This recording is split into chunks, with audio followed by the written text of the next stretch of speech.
I thought your argument was very interesting, especially as someone who has taken a logic course, has studied logic before.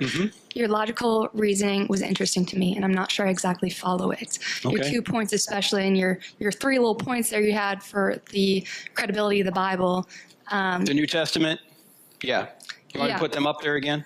Sure. I can do that. Yeah, for sure. I thought those are especially interesting because I'm not exactly sure, out of all the arguments for God, why you would choose those ones. But let me ask you one about, especially about the eyewitness, is very interesting to me. Do you believe that L. Ron Hubbard is a real person? Well, he was a real person. You're talking about the guy that wrote Dianetics and is the father of Scientology? Yes, sir. Yeah. Is Scientology real? Well, I don't believe the beliefs of Scientology are real, but there are Scientologists, yes. Yes. Okay. I thought that was an interesting point then when you were talking about the historical evidence for people like Herod, for people like Pilate in the Bible. I agree. Those are real people. However, I do not think that your argument that you're making regarding them existing in the Bible and them also being real people actually argues for the credibility of the Bible itself. I'm not sure it argues for the existence of God itself or, the credibility of Christianity, just using that. Well, you're right. That's because I don't just use that in the book. I glossed over the arguments for the existence of God to get to this since it's Easter week. Sure. And I can't cover it all. But if we had more time, I could talk about the fine-tuning of the universe and the necessary for intelligence to create the first life and new life forms, and the moral argument for God, and the argument from laws of logic and consciousness and laws of mathematics, those transcendental arguments, if we had more time to get into the arguments for God. Yes, sir. I'm actually familiar with all of those. Okay. And still, I'm an atheist, actually, even from being familiar with all of those. But my real question for you right now is specifically on these eyewitnesses for the She's in attack mode, complete attack mode. resurrection. You argue a lot for the resurrection. Now, a lot of the New Testament, the earliest times the Gospels were ever written down and published were in the 70s AD. People who were writing them, like Paul, never met Jesus. I don't think a lot of people know that, but he did not ever meet Jesus. Okay, well, why do you think, first of all, why do you think the New Testament documents were written in the 70s and 80s? That is archaeological facts that they have corroborated multiple different accounts and multiple different scholars. What are the archaeological facts that say the New Testament documents were written in the 70s and the 80s? Those are dated. They're dated around the time literarily, linguistically. You can look it up. I was just reading before I came here, the scholar Bart Ehrman. He had a really great post about that. I encourage you to look at it. I encourage everyone to look at it because a lot of those new Gospels, that's the earliest they were written, was 70s AD. Latest was even up until the 120s AD is when they Yeah, well, I don't think Bart Ehrman's correct about that. And even if he is correct about it, the source material from the documents themselves predate when they were written. For example, even Bart Ehrman would admit that the creed in 1 Corinthians 15, verses 3 to 8, I referred to it very briefly today, that talked about that Paul received what was told to him about who Jesus appeared to. It includes all the people Jesus appeared to with the exception of the women, and then the 500 others. That particular creed goes all the way back to within a year or two of the alleged resurrection itself. So the data is very old. Paul wrote 1 Corinthians in 55 AD. Even Bart Ehrman would agree with that. Do you have a source for that? Bart Ehrman. I'll go look it up afterwards for Okay. sure. And I'll check on it because that's not what I found personally. But I'm actually interested too in that case about... No disrespect, but she was probably born in 2015 or something. And this guy's been around since the 70s probably. those eyewitness accounts. Have you ever had a friend who's told you, a funny story and they're saying, yeah, I swear this happened. I swear I saw it. But, you're not sure. You weren't there. You don't know. Sometimes people embellish a little bit. So I'm not seeing the necessary connection between me believing these eyewitness accounts. Sure, I suppose that there were definitely people, even if these New Testament authors weren't actually seeing the resurrection themselves, which they weren't, even if they were talking to people who were, I'm not sure I actually would believe that or if I'd have any reason to believe them. So my question is to you, what is these actual eyewitnesses, what is their credibility? Like, why should I be compelled to believe them on only their word? Well, because they suffered greatly for saying what they saw, and they were not predisposed to these beliefs. They held beliefs that were opposite this. They didn't think a man could claim to be God. That was blasphemy. In fact, that's what got Jesus killed. They didn't think one guy would rise from the dead in the middle of time. They thought everyone would rise from the dead at the end of time because that's what Daniel and Isaiah say. So they were not predisposed to believe this. They thought they were God's chosen people. Why would they invent a resurrection story that would get them kicked out of the synagogue and then beaten, tortured, and killed? I think that same argument, though, could be used for many other religions. I mean, the same thing. If every other major religion, Such as what? Sure, such as all of the people who have ever died for Islam, who have ever died for pagan religions, etc., things like that. I mean, I don't think it's a great argument to say just because someone said, yes, this can get me great bodily harm, but yeah, I'm still going to die for it. But Yeah. How many examples was that? No examples whatsoever.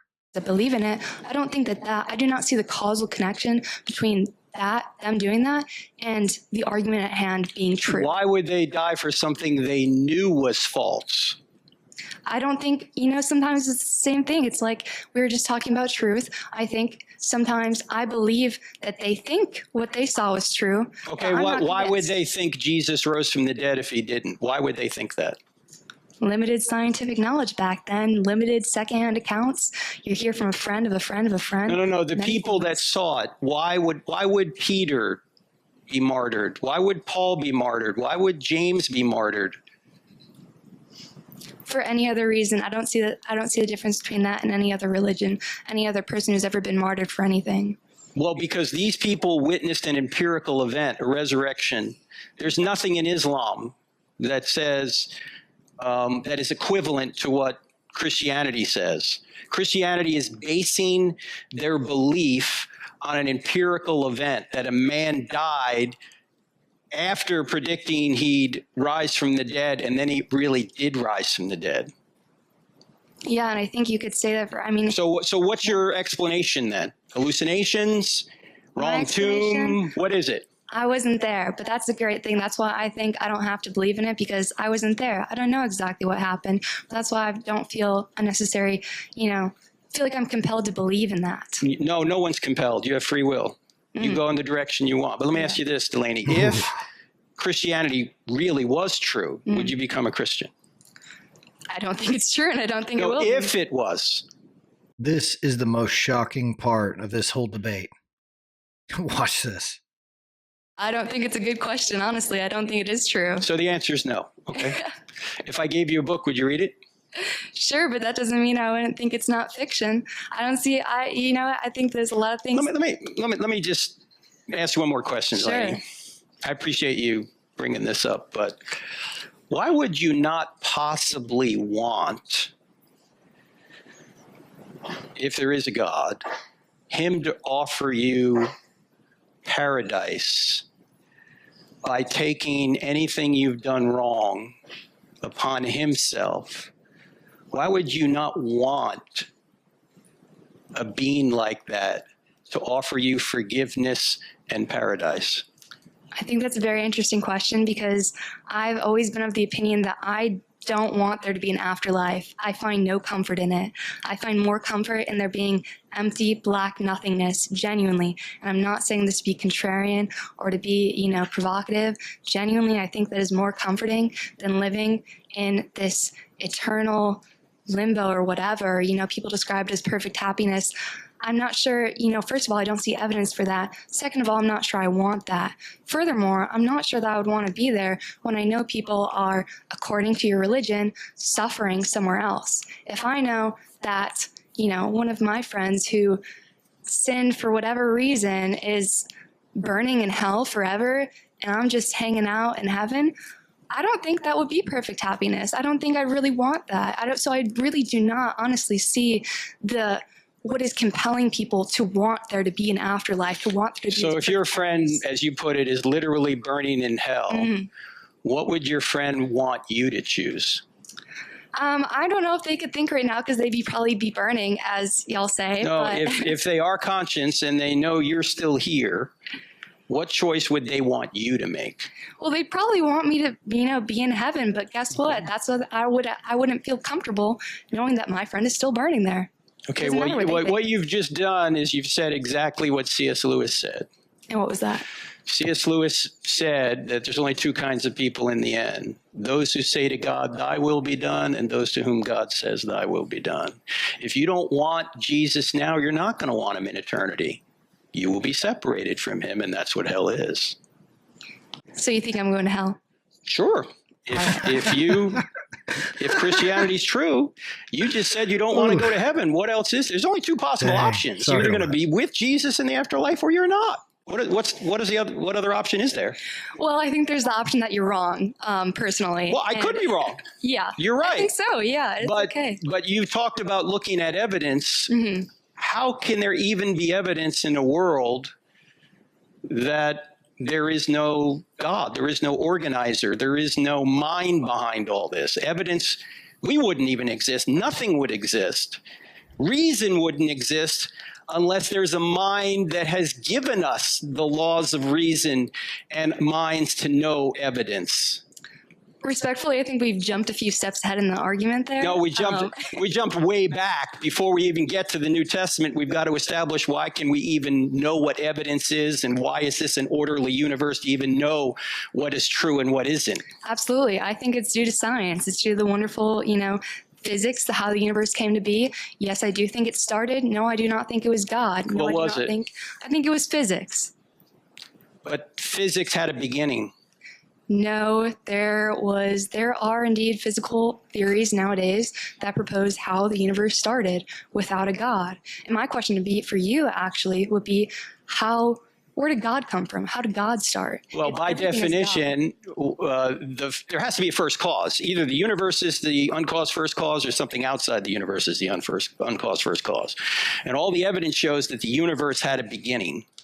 If the universe had a beginning, there must be something outside the universe that is spaceless, timeless, immaterial, powerful, personal, and intelligent to cause the universe to have a beginning. You can't go on an infinite regress of causes. I hope you agree with that. No, I agree, but I think you've actually just assumed, though, that you've just assumed right there that there is something outside of it, that there has to be, you've assumed in your argument that there has to be something outside immaterial. I don't believe that. If the material world had a beginning, there's got to be something immaterial that brought it into existence, correct? No, I think we just have the material world and that's it. Well, the evidence doesn't show that. I think actually the evidence No, it doesn't. does. Sorry. Just thank you, Delaney. I appreciate that. Thank you. All right. God bless you. Thank you. God bless you. If anybody wondering, his name's Frank Turek, and he absolutely destroyed that atheist. Let's learn a little bit more about Frank. He's a former atheist skeptic who became a Christian. He has a background in law enforcement and business, but he's best known now as a speaker, author, and debater. He runs crossexamined.org. He speaks at college campuses, churches, and conferences, often doing Q&A formats. So he used to be a cop and an atheist. Well, I'm a big fan of him now. He absolutely destroyed her. I mean, I feel like this kind of Christian content that brings you closer to God, like and follow for more. We'll see you on the next video. God bless.